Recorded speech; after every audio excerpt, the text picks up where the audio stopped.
ನಿಮ್ಮಮ್ಮ ತುಂಬ ನೊಂದ್ಕೊಂಡಿದ್ದಾಳೆ, ಹೋಗಿ ಮಾತಾಡ್ಸು. ನಾವೆಷ್ಟು ಹೇಳಿದ್ರು ಕೇಳ್ತಿಲ್ಲ ಅತ್ತೆ. ನೀನು ಅಲ್ಲಿ ಹೋದಾಗಿಂದ ಅವಳು ತುಂಬ ಕೊರಗ್ತಿದ್ದಾಳೆ ಕಡೆ. ನನ್ನ ಮಾತು ಕೇಳಿ ಹೋದೆ ಅಂತ ತುಂಬ ಬೇಜಾರು ಮಾಡ್ಕೊಂಡಿದ್ದಾರೆ. ಅದ್ರೇನು ತಪ್ಪಿದೆ? ಸರಿಯಾಗಿ ಜಾಡ್ಸ್ಬಿಟ್ಟು ಬಂದಿದ್ದೀನಿ. ಸ್ವಲ್ಪ ಮೆತ್ತಗೆ ಮಾತಾಡು. ಇದನ್ನು ಕೇಳಿಸ್ಕೊಂಡ್ರೆ ಅವಳು ಮತ್ತಷ್ಟು ನೊಂದ್ಕೋತಾಳೆ. ಅಮ್ಮನ ಹೇಗೆ ಸಮಾಧಾನ ಮಾಡೋದು ಅಂತ ನನಗೆ ಗೊತ್ತು. ಇನ್ಮೇಲೆ ಅವ್ರುಗಳು ನಮ್ಮ ತಂಟೆಗೆ ಬರಲ್ಲ. ಏನು ಮಾಡಿದೆ? ನೀ ಸ್ವಲ್ಪ ಸುಮ್ಮನೆ ಇರೆ. ನೋಡದಿ, ವಿಷಯ ಅದಲ್ಲ. ನೀನು ಏನು ಬೇಕಾದರೂ ಮಾಡು, ಆದರೆ ಮನೆಯಲ್ಲಿ ಆರತಿ ನೊಂದ್ಕೊಳ್ಳೋ ಹಾಗೆ ಮಾತ್ರ ನಡ್ಕೋಬೇಡ. ಹೋಗಿ ಸಮಾಧಾನ ಮಾಡು.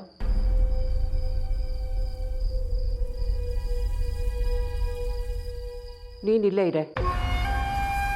ನೋಡಿದ್ರಾ, ಆಲ್ರೆಡಿ ನನ್ನನ್ನು ಹೊರಗೆ ನೋಡ್ತಾರ ಟ್ರೀಟ್ ಮಾಡ್ತಿದ್ದೀರಾ.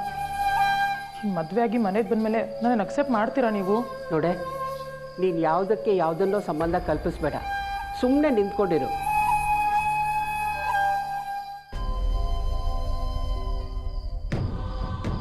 ಅಮ್ಮ, ಏನು ಊಟ ಮಾಡೋದು ಮತ್ತೆ?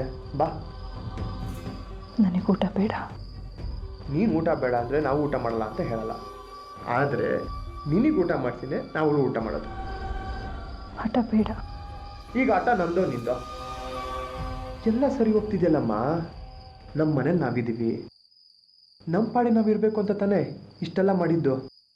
ಅದಾಗೆ ಆಗ್ತಿರ್ಬೇಕಾದ್ರೆ ಯಾಕಮ್ಮ ಈಗ ಆಡ್ತೀಯಾ? ನಿನ್ನ ಕೆಲವೆಲ್ಲ ಗೊತ್ತಾಗಲ್ಲ ಅದೇ. ನೀನು ಹೇಳು ಬೇಡ, ನನಗೆ ಗೊತ್ತಾಗೋದು ಬೇಡ.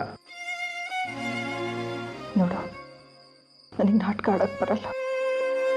ಅಂದರೆ ನಮಗೆ ಬರುತ್ತೆ ಅಂತನಾ? ನಮ್ಮ ಖುಷಿಗಾದರೂ ಊಟ ಮಾಡುಬಮ್ಮ. ಪ್ಲೀಸ್ ಬಲವಂತ ಮಾಡಬೇಡ. ನೀನೇನು ಹೇಳಿದ್ರು ಕೇಳಲ್ಲ ನಾನು. ನೀವು ಊಟ ಮಾಡಲೇಬೇಕು. ನಾನೇ ನಿಂಗೆ ಊಟ ಮಾಡ್ತೀನಿ. ಬಾ ಅದೇ ಬಾಮ್ಮ ನೀನು. ಅದೇ ನನ್ನ ಮಾತು.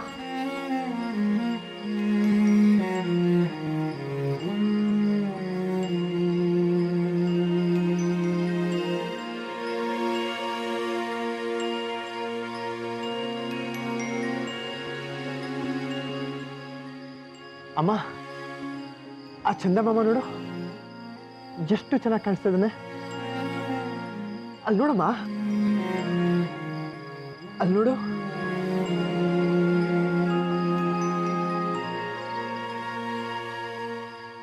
ಹಾಗೆ ಆನು,